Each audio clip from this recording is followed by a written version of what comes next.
In the first Star Wars movie, which I actually saw in a theater when it came out in 1977, well, the character Han Solo is piloting his spacey vehicle thing with Chewbacca and the other characters, and they come under direct attack from the Imperial fleet. Played by Harrison Ford, Han Solo's usually cranky and sardonic demeanor transforms into an excited smile as he takes in the Death Star's overwhelming firepower aimed directly at them, and he says, "Here's where the fun begins." Here's where the fun begins. Okay, why do I remember that? Why? That tiny moment in a movie a long time ago and in a galaxy far, far away.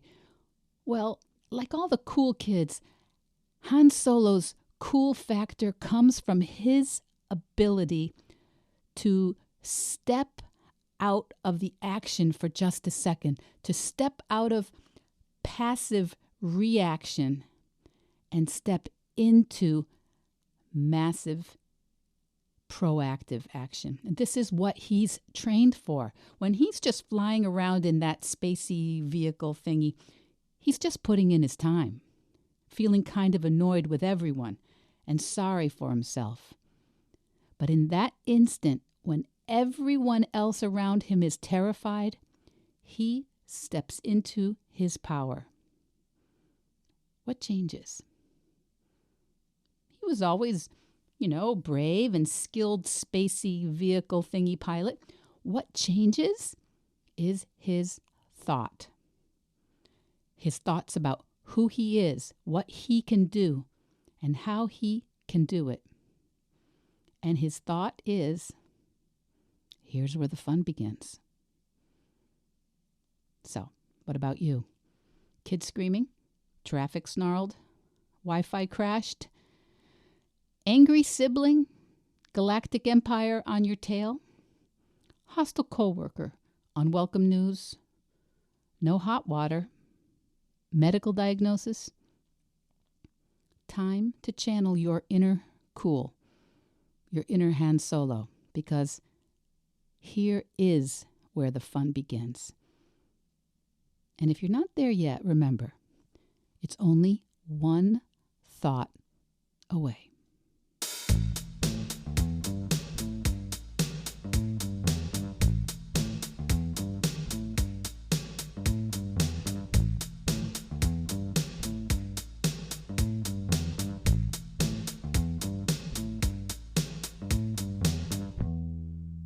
Hello, Vedge Heads and Vedge Your Besties. Welcome back to Vedge Your Best, the plant-based podcast. My name's Michele Olander. I'm a certified life coach, a practicing vegan, and I'm here every week to encourage you to eat more plants and set an impossible goal, whatever that is for you. And today we're on episode 43. Here is where the fun starts. And whether you listen to this when it goes live in the last week of June 2021, or you're listening in a galaxy far, far away in the distant future, this is a thought you can always try on. Here is where the fun starts. It's kind of a pattern interrupt. It's a way of talking to yourself that reminds you that the way you look at whatever's in front of you, the thought you have about whatever situation you've got on your hands, your thoughts and your attitude are still in your control. And that doesn't mean you have to look at everything as a joke. Of course you could, and some people do, and I bet you've met those people. And I know that some people think I do not take things as seriously as I should. I've had that feedback on occasion. I've also had the feedback that I'm taking things way too seriously. So what does that say? Well, I think it says that it's less about me than everyone sees things differently. All of us, we all choose to take certain things much more seriously than others. Some people take food very, very seriously. I think we know them, but all different aspects. For some, it's the amount of food, the frequency of food that's at issue. Others are very focused on macronutrients or micronutrients, or the price of food, or its seasonality, or the localness of food, or whether it's organic. In my case, I take seriously that there are no animal products in the foods I eat. Others really find vegetables and whole grains kind of intolerable and no fun. They want fun from their food. Or some want simplicity and the convenience of fast food.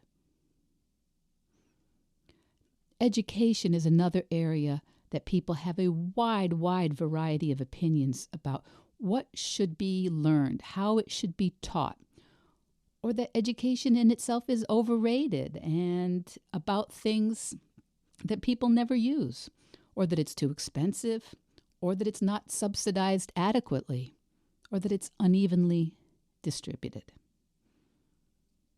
Healthcare, politics, policing, immigration, childcare, aging. Is there anything at all that humans agree on? And I'd say not too much. Honestly, I don't always even agree with myself. But what I would like to suggest is that these things we take very, very seriously, that we get very exercised about, and that end up being problematic topics in our families and in our communities and in our culture, I would like to suggest that these are all just thoughts. And here's where the fun begins. Our thoughts change. They change based on what we pay attention to, what we decide is important, what we experience, what we repeat, what we reinforce, what we argue for. And each of us has our own lifetime of thoughts. And those thoughts change. Even if you are someone who thinks that you have thought and believed the same things consistently for 50 or more years, I bet the reasons you believe them has evolved and shifted from time to time. I try not, and I would say I do not, get overly worked up with people if they think that my ideas about veganism and eating a whole food plant-based diet are extreme. And as it happens, sometimes not militant enough. Some people I know will not eat or associate with people who are eating or wearing animal products, and that's called the Liberation Pledge. There may be other sorts of pledges, and I have a lot of admiration for those folks that take the Liberation Pledge. I do believe that it will be mainstream in the future. And it's not my work. My thoughts about my work, well, it's primarily with the people who aren't there yet, but who want to move away from consuming animals, who want to opt out of industrial animal agriculture, but they think it's going to be hard or impossible. Or they think it will make travel and work and socializing less fun. I have my thoughts about my work and my choices. And as a life coach, I work with people about change and their thoughts. But I don't tell them how to change their thoughts. A lot of people think I can help them change their thoughts. But what we do in coaching actually is a little different. It's helping people gain full awareness of the thoughts they are currently thinking. With that awareness, then they can decide if they want to keep those thoughts. One amazing part of the human condition is that we think our thoughts are just the truth. It's convenient that way. A lot of the time, we don't want to be rethinking, revisiting every single decision or thought we've ever had. So we put them on default. And even life coaches who examine thoughts day in and day out, we have trouble seeing when those thoughts are ours. We identify with our thoughts. All humans do. We repeat them, and they're running in the background. And lots of the time, it can be perfect that way. Until it isn't. You know, I have thoughts that people should be respectful to each other, even when they don't agree or don't particularly like each other. I don't necessarily want to get rid of that thought. I like that thought so far, at least as far as it pertains to me. But it isn't that simple, really, is it? Because there are people, well-intentioned, fine people, who do not think that they should have to be respectful to other people who are racist or sexist or people who have hurt them or people who abuse animals. And when I get caught up in my head of what other people should be doing and in what circumstances certain things should be allowed, even though it comes from a nice place in my head, well, things get messy. They get messy fast. I get to think whatever I want from me. But when I get caught up in thinking about what other people should be thinking is right or is good or what actions they should be taking, well, I can forget that those are just my thoughts. I can start to think and feel and act like, no, that's just true.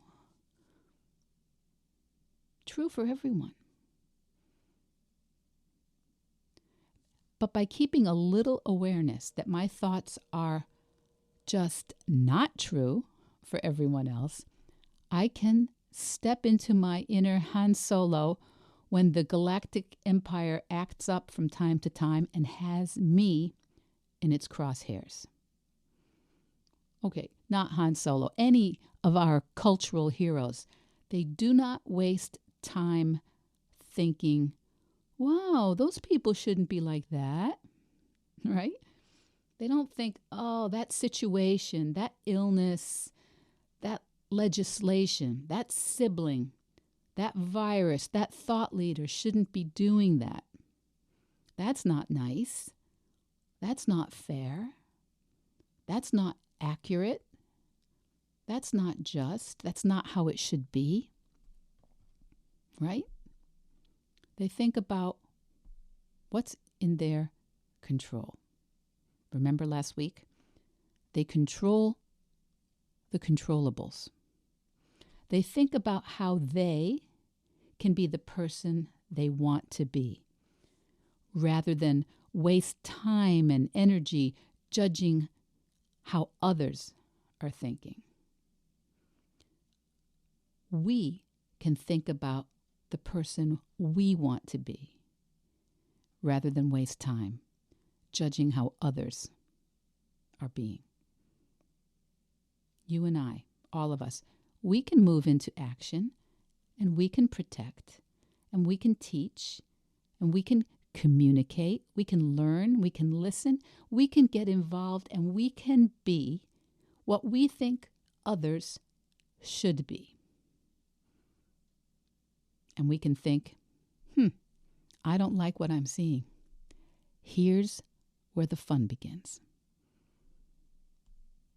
What if you and I thought that every time we really thought things were not going the right way, not going the way we would have chosen,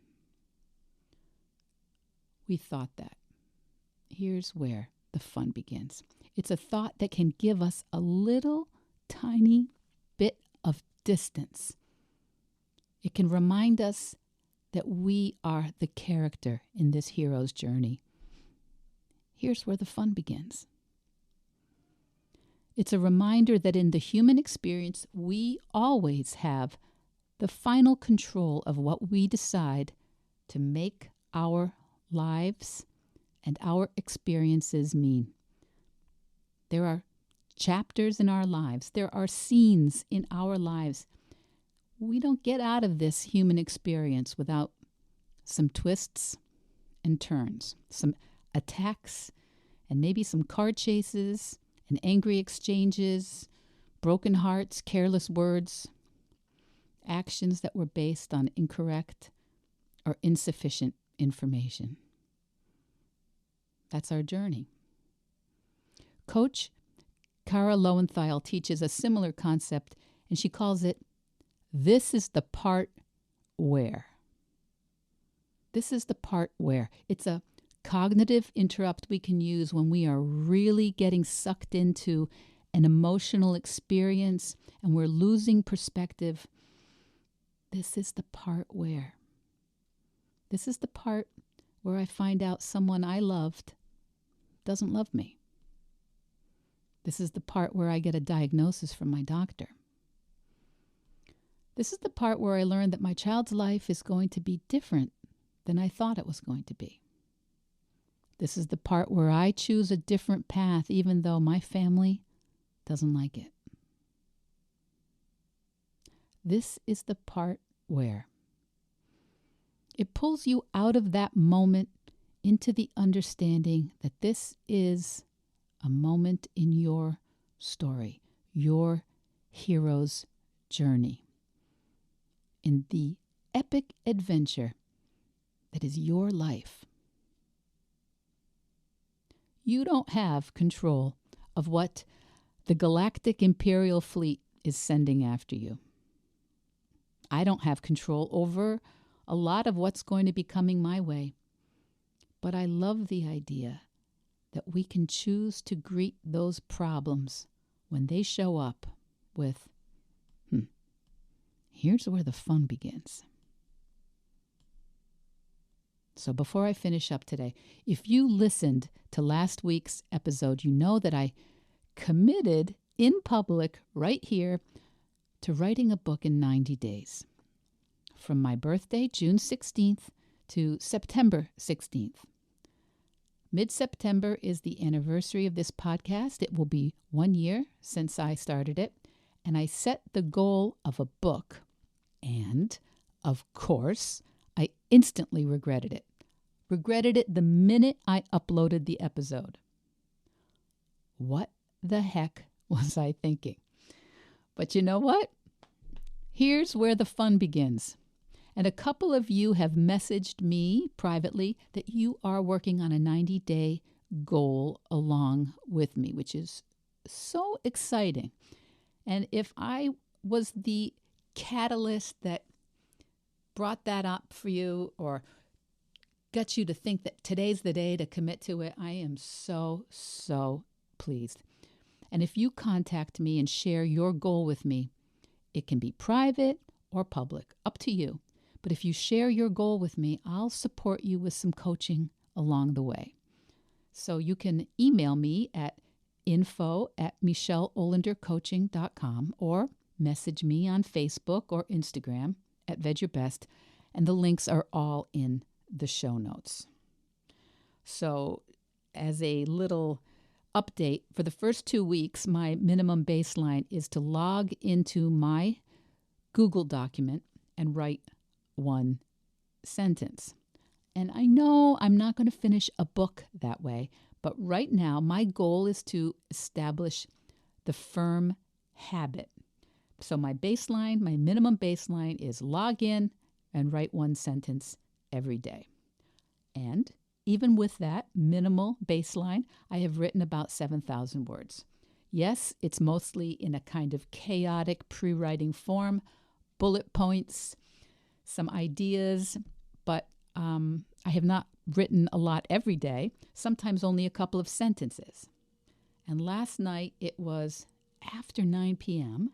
and I was getting ready to go to bed, and I realized that I'd completely forgotten to even do my minimum baseline yesterday.